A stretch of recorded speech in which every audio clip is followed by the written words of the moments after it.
You're gone and I gotta stay high all the time, to find all the time.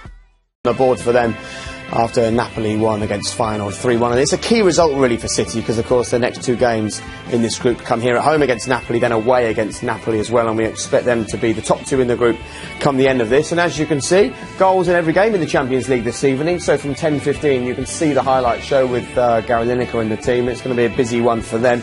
The highlights though: Liverpool drew again in the Champions League, former Shakhtar midfielder Fernando with the opener for Spartak, Philippe Coutinho proving his worth regarding staying at Liverpool with his second in as many games for them. We know exactly what's happened here in Group F. It was a decent win for Porto away at Monaco in Group G. Meanwhile, down towards the bottom there, look at that, Apoel 0, Tottenham 3. Harry Kane has now 11 goals in September for club and country. Of course, after not scoring at all in August, that was his 6th hat-trick in 2017. A couple of goals as well this evening for Cristiano Ronaldo. Gareth Bale also on the score sheet tonight for Real Madrid.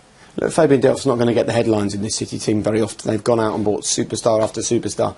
But tonight is a really good example, actually, of what he can do for this manager. A proper shift from him in a position that is not his norm.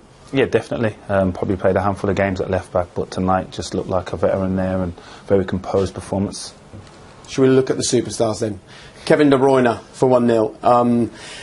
He looked good all evening, but we still have question marks, don't we, about the goalkeeper on this one? Yeah, I think we can come to that, but I think for City he was amazing all evening, and he wins the ball back, and he's got the clever brain just to sit out and play into space. And then. The keeper's position isn't great. He doesn't shift his feet quick enough, and then at that point he knows where that ball's going, doesn't he? Top left. We all did, yeah. But this is. Yeah, you can't take away from the strike. It's a great goal. He's hit it outside the post. It's coming in, but yeah, the goalie. He needs to be jumping by that stage where he's still trying to run across and grab it.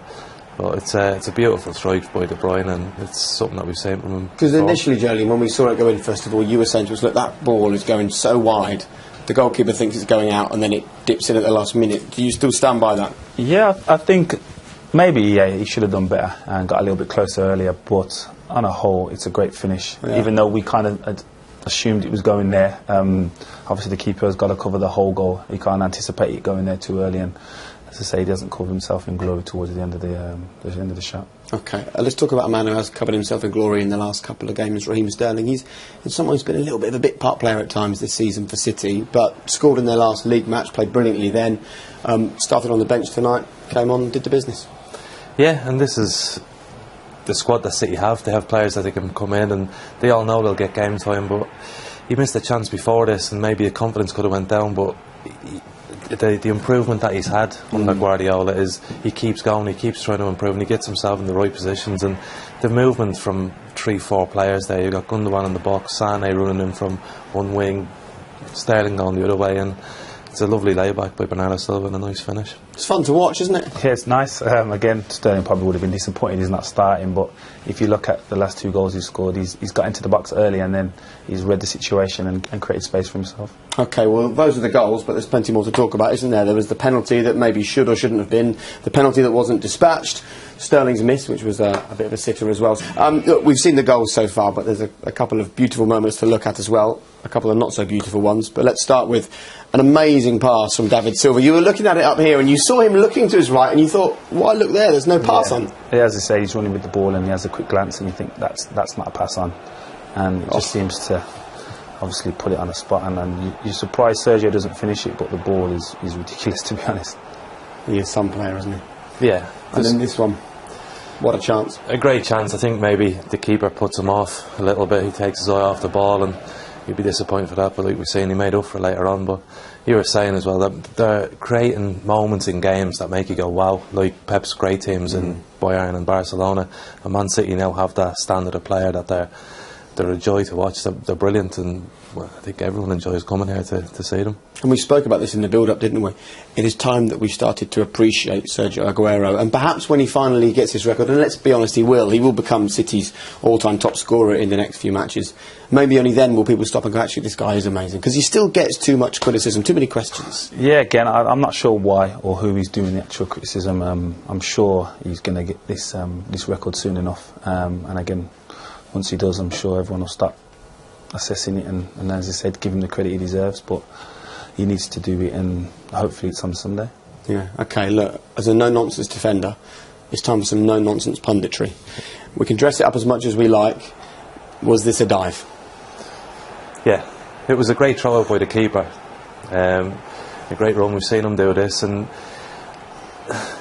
for a defender you'd be really annoyed because you've done your job, you've shown him away from the goal, bringing him down the line, and he's overrun the ball. And I'm not sure that's a dive, to be honest. I'm not sure. I don't think it's a penalty. Yeah. But I'm not sure he's dived. I think he's just running at such a pace and changed direction, and then the slightest of touches has made him fall Listen, if over. you're Ivan Audit's there, if you're the defender in that position, you're livid. Oh yeah, as I said, I don't think it's a penalty, but I'm not sure he's dived, and you can just say if it's not a pen, he must have dived. I don't think that's the case. What do you think's happened then? I just think he's running at such a fast pace and changed the direction, and then the slightest of touches has made him fall over. As you said, he's on one leg and he's pushing the way he's leaning, so I just think he's leaning away from the goal. The guy's pushed him away from the goal, the defender, sorry, and then he's toppled over, but I don't think that's a dive, no. It's one of those questions we often ask, isn't it? We kind of say, look, either it's a penalty or it's a dive, but maybe it isn't. Maybe it isn't always one or the other. Maybe sometimes it is just he's gone into the player. yeah, if people bang into each other, one of them's going to fall over. But It doesn't look like a lot of contact there, though. Let's just be frank. there's an arm on him, but there's not enough of an arm for his whole chest to fall around to be thrown that way. So he's obviously made the most of it, and he's got the penalty. But it's like, to me, it's not a penalty. As a defender, you would say it's not. And also with the one with John Stones, he's trying to organise his defence, and the ball comes up and hits his hand while he's technically trying to.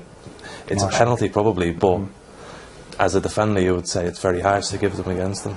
Yeah, but I suppose in the laws of the game, it doesn't matter why your arm is up there, whether you're pointing at your fellow defenders or what. The point is, it's in an unnatural position, and you could have easily seen that given. Yeah, it's not the referee's job to say, well, it's up there because I'm doing this. It's by the rules of the game, it's a penalty. But again, it's as a player, you'd be really annoyed with it.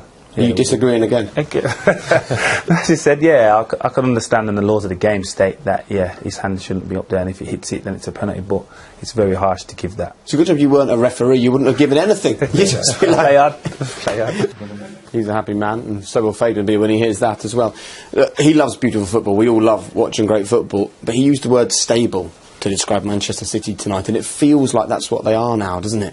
He can rely on them front to back. Yeah, they seem confident when they lose the ball. They get in the back quicker.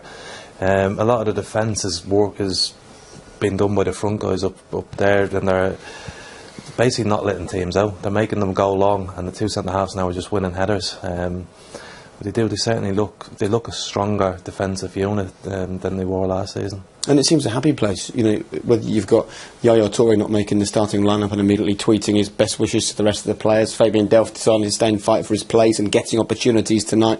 It's not going to be easy keeping all those players happy, but he's doing it at the moment. It's such a positive place at the moment. Yeah, definitely, and I think results and performances help that situation. But you've got to give all credit to Pep there. He's maintaining his squad, and he's keeping everyone in shape, and obviously keeping everyone on their toes with his selection. We were talking about the games to come.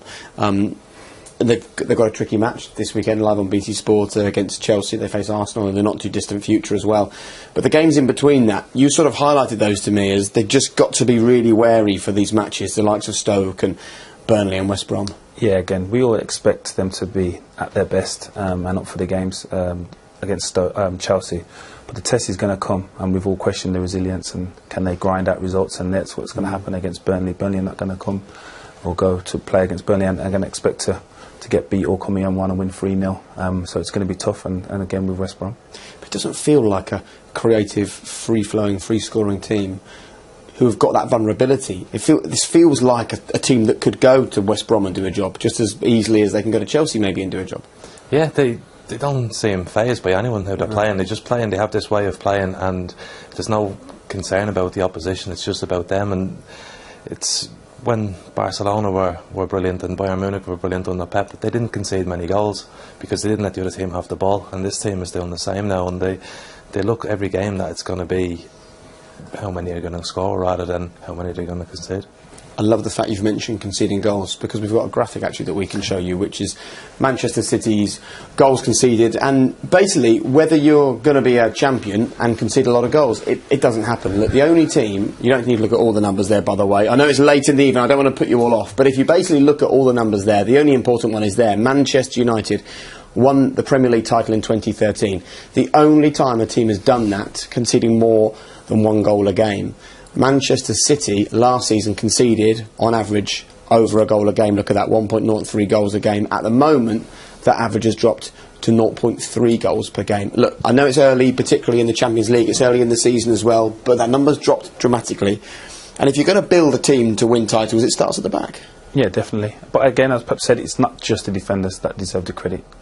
David Silva's pressing hard up the field, Sergio, and we've always expressed that. Jesus, when he plays, he sets it off at the front. So I think collectively they look solid as a unit and they're real more organised when defending. Turn our attention then to Saturday night. How does this team do a job against Chelsea? Like I said before, they won't worry about Chelsea, I don't think. I think they know how they play, and the difference probably with Man City and maybe Man United and Chelsea, them two teams would probably look to draw the big games away from home, whereas I can't see that with Guardiola. I think he'll just go with Man City to try and win the match. Julian? Yeah, the same. Again, he's going to win every game. You've seen that in previous games where he probably shouldn't have gone to win, i.e. Monaco last season, but on the whole, Pep's exciting and he's created an atmosphere and a philosophy here that's working. All right, gentlemen, thank you very much for your company this evening. I'll probably see you back here in about 3 weeks' time for the visit of Napoli.